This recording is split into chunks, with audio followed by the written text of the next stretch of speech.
देखिए बेटा, विराम चिन्ह में मैंने अभी विराम चिन्ह का महत्व बताया। अब देखिए विराम चिन्ह के प्रकार। हिंदी में कितने प्रकार के विराम चिन्ह होते हैं? कुल 13 प्रकार के विराम चिन्ह होते हैं। ये पूरी सूची यहाँ पे दी हुई है, ठीक है। तो ये पूर्ण विराम, अर्धविराम, अल्पविराम, उपविराम, प्रश्नवाचक चिन्ह। तो इसमें बहुत सारे जो प्रकार हैं वो आपने इसके पहले की कक्षा में यानी कि कक्षा 8 में पढ़ा हुआ है, और उनके चिन्ह भी आप मैक्सिमम के चिन्ह भी आप जानते हैं, जाने पहचाने हुए चिन्ह हैं। ये देखिए, आप पूर्ण विराम पहचानते हैं आप, है ना। इसमें प्रश्नवाचक है, एक्सक्लेमेटरी जिसको आप कहते हैं, ये विस्मयादिबोधक है, ये सब आप पहचानते हैं। डबल इन्वर्टेड कॉमा है और ब्रैकेट है, ठीक। ये हंस पद है, ये संक्षेप सूचक है।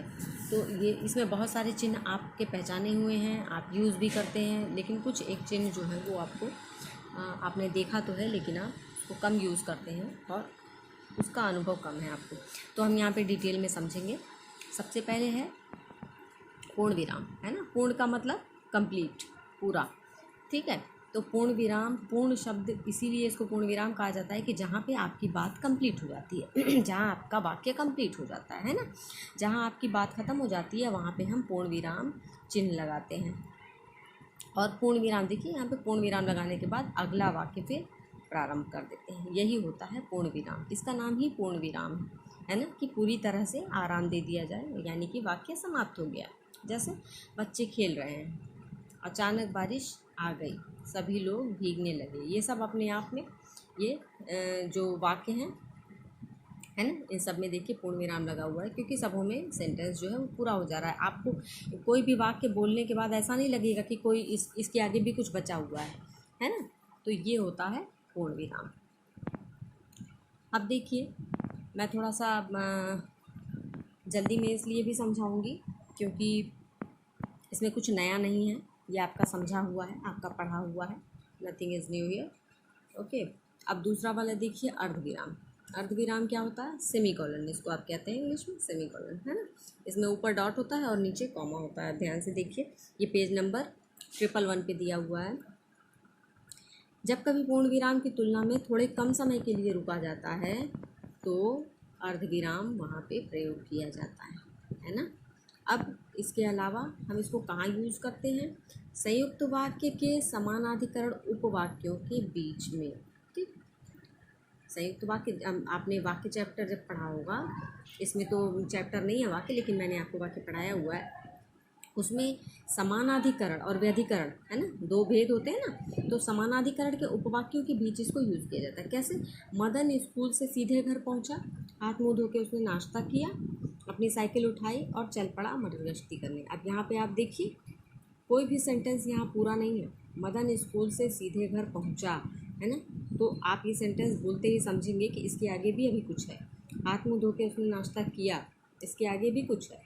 अपनी साइकिल उठाई और चल पड़ा मटर गश्ती करने। अब यहाँ पे आपका जो वाक्य है, जो सेंटेंस है, जो कथन है, वो पूरा हो रहा है। तब आप यहाँ पर पूर्ण विराम लगाते हैं। लेकिन इसके पहले के जो वाक्य हैं 1 2 3, ये तीनों वाक्य अभी इनकम्प्लीट हैं, इसलिए यहाँ पे सेमीकोलन का यूज़ किया गया है। यहाँ पे सेमीकोलन का यूज़ किया गया है और यहाँ पे नहीं किया गया क्योंकि यहाँ पे और का प्रयोग किया गया है, ठीक है। अब देखिए दूसरा, मिश्र और संयुक्त वाक्यों के विपरीत अर्थ प्रकट करने वाले उपवाक्यों के बीच भी इसका प्रयोग होता है। जैसे वह हाथ जोड़ता रहा और वे लोग उसे पीटते रहे। ये दोनों अपोजिट वाक्य हैं, है ना, दोनों में समानता नहीं है। वह हाथ जोड़ता रहा, वे लोग उसे पीटते रहे, ठीक है। तो एक तो ये ना ये सेंटेंस पूरा है ना ये पूरा है ना, तो दोनों अधूरा है। इसके बाद इसको कंप्लीट कर रहा है ये सेंटेंस, तो यहाँ बीच में हम सेमीकोलन का यूज़ करेंगे। मैं उसे प्यार करता हूँ, वह मुझसे प्यार करती है। सॉरी, मैं उसे प्यार करता हूँ, वह मुझसे नफरत करती है। ये भी देखिए विपरीत वाक्य हैं, है ना। इनको उपवाक्य क्यों कहा जा रहा है? क्योंकि एक वाक्य दूसरे वाक्य पर निर्भर है, इसलिए, है ना। एक वाक्य मतलब दोनों वाक्य जो है वो अधूरे हैं, एक दूसरे के वो पूरक हैं। मैं उसे प्यार करता हूँ, सेमीकोलन, वह मुझसे नफरत करती है। इस तरह के वाक्यों में भी प्रयोग करेंगे सेमीकोलन का। अब देखिए, मिश्र वाक्य में प्रधान उपवाक्य तथा कारणवाची क्रिया विशेषण उपवाक्यों के बीच भी इसका प्रयोग होता है। प्रधान उपवाक्य यानी कि जो मुख्य उपवाक्य होता है और जो कारणवाची क्रिया विशेषण होता है यानी कि कारण बताने वाले जो क्रिया विशेषण होते हैं उन उपवाक्यों के बीच में, जैसे वे लोग सारी रात दवाई की खोज में इधर उधर भटकते रहे पर दवाई नहीं मिली, सेमीकोलन, क्योंकि यह दवाई विदेश से आती है। अब यहाँ पे सेमीकोलन का यूज़ क्यों किया गया है? क्योंकि यहाँ कारण बताया जा रहा है ना। पहला वाला जो वाक्य है वो डिपेंड कर रहा है दूसरे वाले वाक्य पे। मिश्र वाक्य में क्या होता है? जो मिश्रित वाक्य होते हैं उसमें 2 या 3 वाक्य होते हैं लेकिन एक उसमें मुख्य वाक्य होता है, ठीक है, उसमें दूसरा वाक्य उस पर आश्रित होता है। तो यहाँ पे जो पहला वाला वाक्य है इसकी जो क्रिया है वो डिपेंड कर रही है दूसरा वाला रीज़न बता रहा है ना, तो यहाँ पे सेमीकोलन का हम यूज़ करेंगे। ठीक है, अब देखिए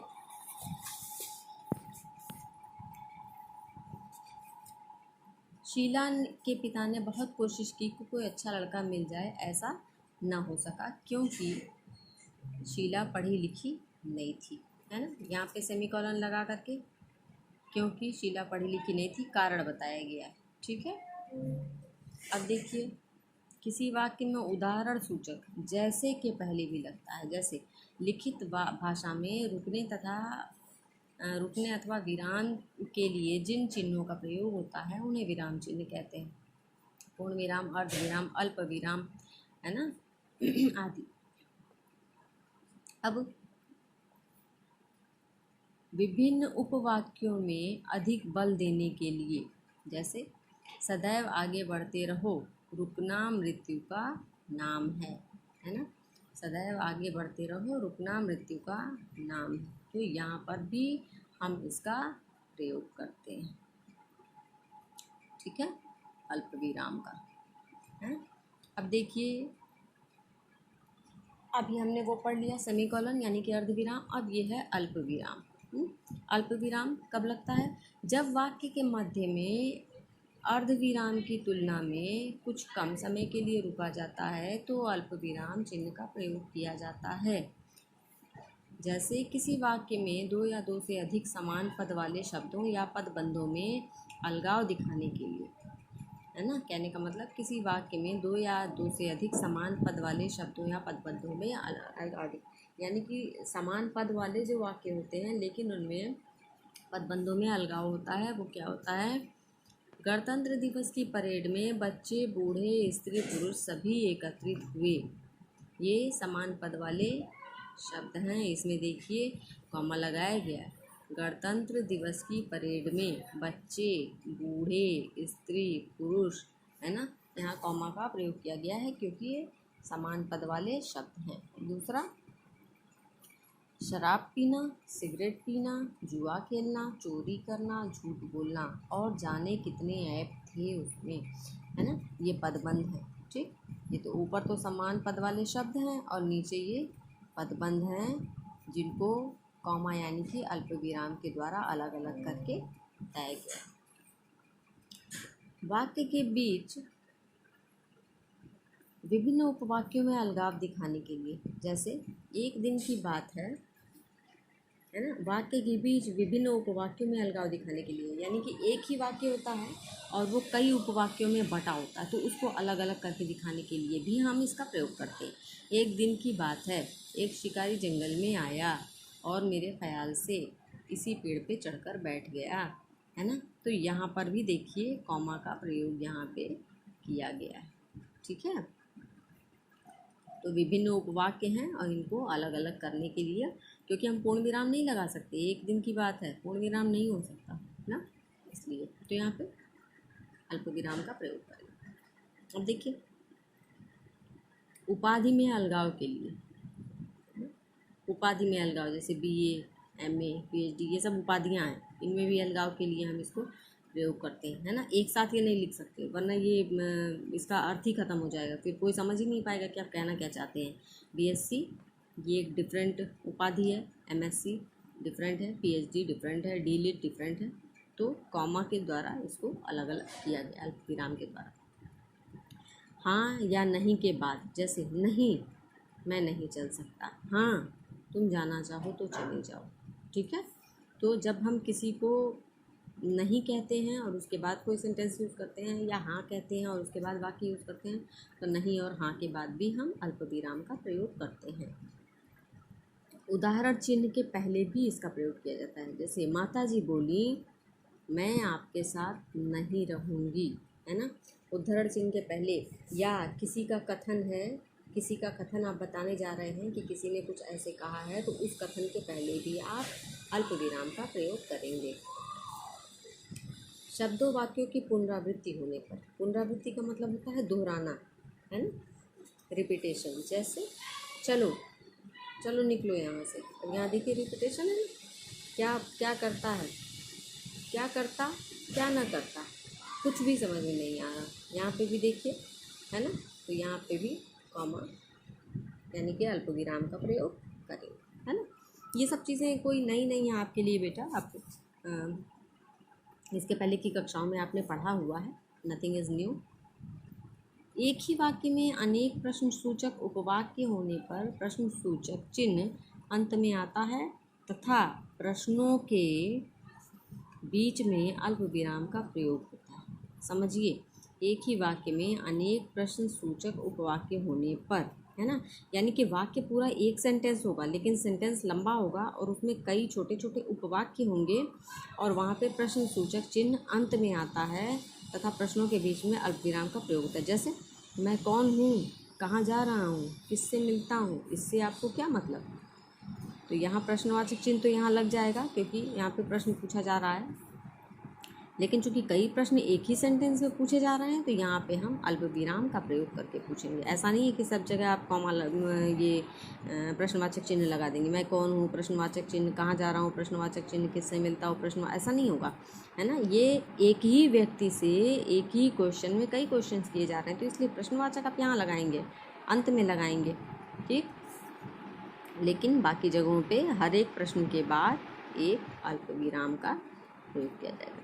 महीने की तारीख और सन को अलग अलग करने के लिए, जैसे 26 जनवरी, उसके बाद कॉमा लगा के सन बताएंगे, है ना, क्योंकि डेट और सन को एक साथ नहीं लिखेंगे। डेट अलग चीज़ है, मंथ अलग चीज़ है, सन अलग चीज़ है। ओके, तो अब देखिए वाक्य में आए शब्द युग्मों में अलगाव दिखाने के लिए, शब्द युग्म यानी कि पेयर वर्ड्स जोड़ते हैं, जोड़े में जो वर्ड्स लिखे जाते हैं उनमें भी अलगाव दिखाने के लिए, है ना। पाप और पुण्य, कॉमा, सच और झूठ, अल्पविराम, देखो यहाँ भी लगा है, अल्पविराम को ही कॉमा कहा जाता है इंग्लिश में। बेईमानी और ईमानदारी, ये सब सामाजिक मूल्य हैं, ठीक। यहाँ पे भी देखिए अब देखिए समानाधिकरण शब्दों पदबंधों के बीच, समानाधिकरण के शब्द और पदबंधों के बीच, है ना।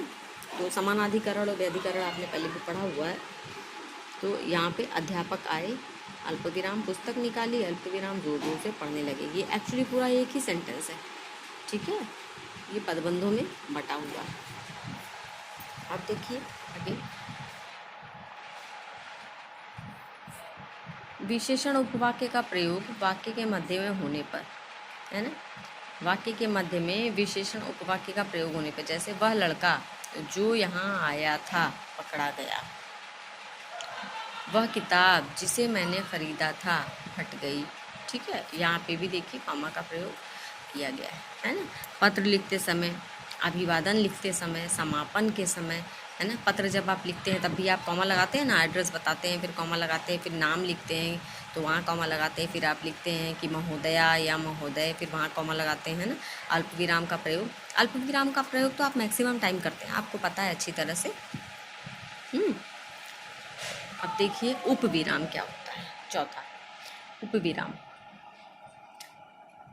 उपविराम ये जैसे आप विसर्ग लगाते हैं उस तरह से ये इसका चिन्ह दिखाई देता है, विसर्ग की तरह दिखता है। इसे अपूर्ण विराम भी कहा जाता है। अपूर्ण क्यों कहा जाता है? क्योंकि ये वाक्य के पूरा होने पर नहीं लगता। इसका प्रयोग निर्देश देने, संवाद लेखन एवं शीर्षकों आदि में किया जाता है। जैसे शीर्षक है माँ, उसके बाद आप उपविराम लगा के लिखेंगे ममता की प्रतिमूर्ति। संवाद है जैसे सुमित, है ना, संवाद जैसे कि जहाँ पे वार्तालाप होता, कई सारे चैप्टर्स आपने पढ़े होंगे, तो उसमें आपने पढ़ा होगा, संस्कृत में भी आपको ऐसे चैप्टर मिले होंगे और भी सब्जेक्ट में मिले होंगे, जहाँ पे डायलॉग डिलीवरी वाली बात होती है ना, जहाँ 2 लोग 3 लोग आपस में बातचीत कर रहे हैं, वहाँ पे हर एक बंदे का बार बार नाम आता है कि इसने फिर ये कहा, फिर उसने ये कहा। तो वहाँ पे ये जब जो बोलने वाला होता है, जो वक्ता होता है, वक्ता और श्रोता के नाम के आगे इस तरह से उपविराम चिन्ह लगाया जाता है ना। अभी देखिए सुमित और अमित, इन दोनों में बातचीत हो रही है, इसमें से एक वक्ता है और एक श्रोता है, एक बोल रहा है, दूसरा उसका जवाब दे रहा है या सुन के जवाब दे रहा है, ठीक है। तो उसके आगे आप उपविराम का प्रयोग करते हैं। ओके, अब देखिए प्रश्नवाचक चिन्ह। प्रश्नवाचक चिन्ह तो बहुत अच्छी तरह से आपको पता है, आप सब बेहतर तरीके से जानते हैं। जहाँ भी प्रश्नवाचक शब्दों का प्रयोग किया जाएगा, या जहाँ पे भी कई वाक्य ऐसे भी होते हैं बेटा जहाँ पे प्रश्नवाचक शब्दों का प्रयोग नहीं होता है, लेकिन प्रश्न पूछा ज़रूर जाता है ना। तो वो आपके एक्सप्रेशन में आ जाता है। जैसे आपके बोलने का तरीका भी डिफरेंट हो जाएगा। जैसे अगर आपने कहा कि वह दिल्ली जाएगा, है ना, तो यहाँ पे प्रश्नवाचक नहीं है, मैंने पूछा नहीं है, मैंने बताया है, ठीक।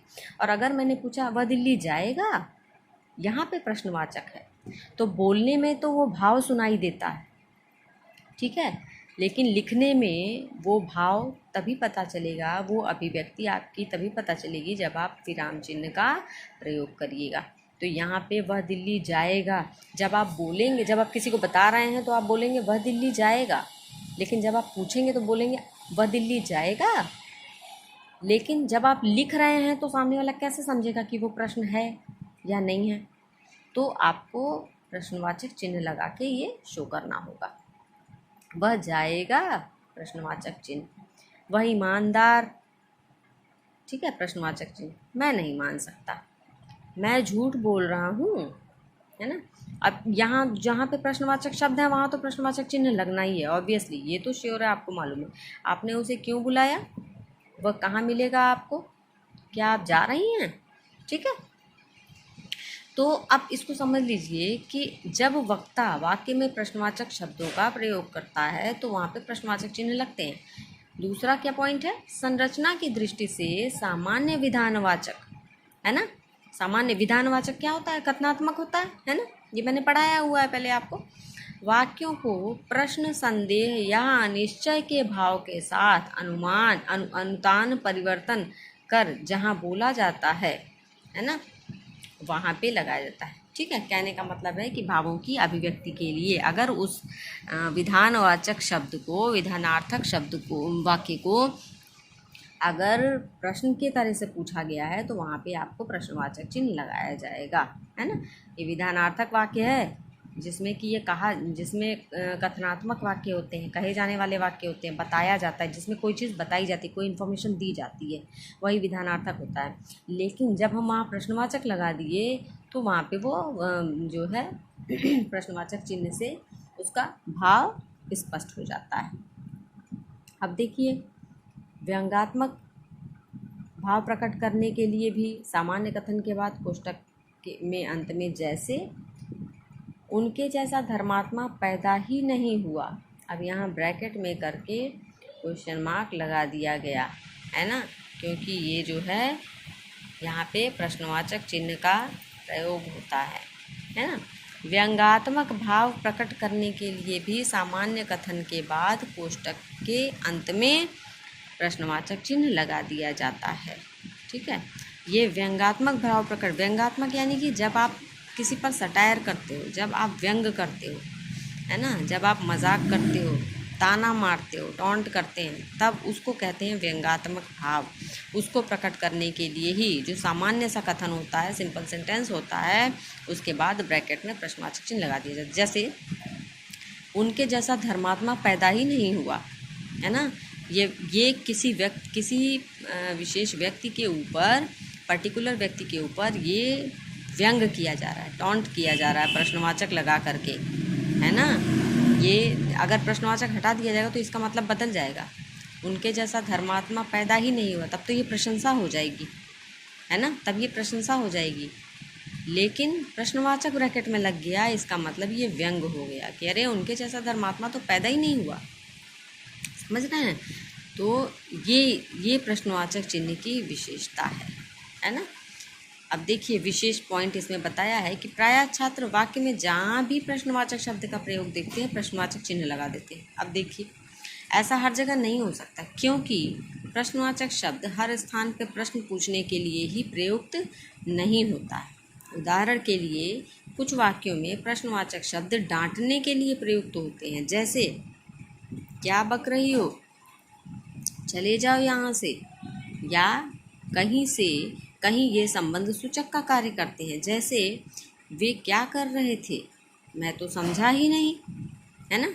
अब देखिए इसमें प्रश्नवाचक शब्द लगा है क्या, लेकिन फिर भी यहाँ प्रश्नवाचक चिन्ह नहीं लगेगा, क्योंकि यहाँ पे प्रश्न पूछा नहीं जा रहा है ना। यहाँ पर भी देखिए क्या बक रहे हो, चले जाओ यहाँ से, इस सेंटेंस में कोई प्रश्न पूछा नहीं जा रहा है ना। तो ऐसे भी वाक्य होते हैं, ऐसी भी जगह होती हैं जहाँ पर प्रश्नवाचक शब्द का प्रयोग तो होता है, लेकिन वहाँ पे हम प्रश्नवाचक चिन्ह नहीं लगाते, क्योंकि प्रश्नवाचक चिन्ह वहीं लगेगा जहाँ प्रश्न पूछा जा रहा हो। ओके। अब देखिए छठा, विस्मयवाचक, यानी कि विस्मयादि बोधक जिसको कहा जाता है। यहाँ पे एक्सक्लेमेटरी, देखिए एक्सक्लेमेटरी मार्क इसको कहा जाता है, जिसको कि हिंदी में विस्मयवाचक चिन्ह या विस्मयादि बोधक चिन्ह कहा जाता है। इसे कब लगाते हैं? अपने मन के किसी भी तरह के भाव को प्रकट करने के लिए। आश्चर्य, घृणा, है ना, इसको प्रकट करने के लिए। आश्चर्य, अरे ये क्या हो गया, आप एक्सक्लेमेटरी लगाएंगे। घृणा, छी यहाँ तो बहुत गंदगी। प्रसन्नता, वाह क्या बात है, आदि मनोभावों को प्रकट करने के लिए विस्मयवाचक शब्दों के बाद ही इस चिन्ह का प्रयोग निम्नलिखित स्थितियों में किया जाता है। एक और इसकी स्पेशलिटी है, एक विशेषता है इसकी। विराम चिन्ह में कई प्रकार के विराम चिन्ह होते हैं, लेकिन जो विस्मयवाचक चिन्ह है सिर्फ यही एक ऐसा चिन्ह है जो अपने भाव का जो शब्द है उस शब्द के जस्ट बाद ही लग जाता है, ये वाक्य के अंत में नहीं लगता है। जैसे आश्चर्य प्रकट किया जा रहा है, अरे वह चली गई, तो अरे ये आश्चर्य प्रकट कर रहा है ये शब्द, इसलिए यहाँ पे हम विस्मय बोधक लगा देंगे। तुम जाओगे दिल्ली लगा देंगे, है ना। आश्चर्य, छी तुमने तो नाम ही डुबो दिया, यहाँ पे धिक्कार है, घृणा, घृणा के भाव के लिए छी लगाया है ना। क्योंकि विस्मयवाचक शब्दों में बेटा ध्यान रखिएगा कि मन के विभिन्न भावों को प्रकट करने के लिए विभिन्न शब्दों का प्रयोग किया जाता है, और उन शब्दों के जस्ट बाद ही हम विस्मयबोधक चिन्ह को लगाते हैं, है ना। तो यहाँ जैसे प्रसन्नता है, वाह कितना सुंदर दृश्य है, ठीक है, तो यहाँ वाह के बाद देखिए फिर लग गया है यहाँ पे विस्मयबोधक चिन्ह, है ना। अब संबोधन में भी संबोधन शब्द के बाद लगता है ना। संबोधन में आपने संस्कृत पढ़ी है जब, इसके पहले तो आपको याद होगा कि आप जब शब्द रूप याद करते थे तो लास्ट में सारी विभक्तियों में जो अंतिम विभक्ति होती थी वो संबोधन होती थी, है संबोधन होता था। और संबोधन में आप देखते थे कि ये जो चिन्ह है ये अवश्य लगता था, ठीक। तो किसी को संबोधित करने के बाद भी इस चिन्ह का प्रयोग करते हैं। भाइयों और बहनों, देखिए यहाँ संबोधित किया जा रहा है भाइयों और बहनों को। मित्रों, यहाँ पे भी देखिए लगा हुआ है चिन्ह, ठीक है। तो किसी को संबोधन करने के लिए, किसी को संबोधित करने के लिए भी प्रयोग किया जाता है इसका।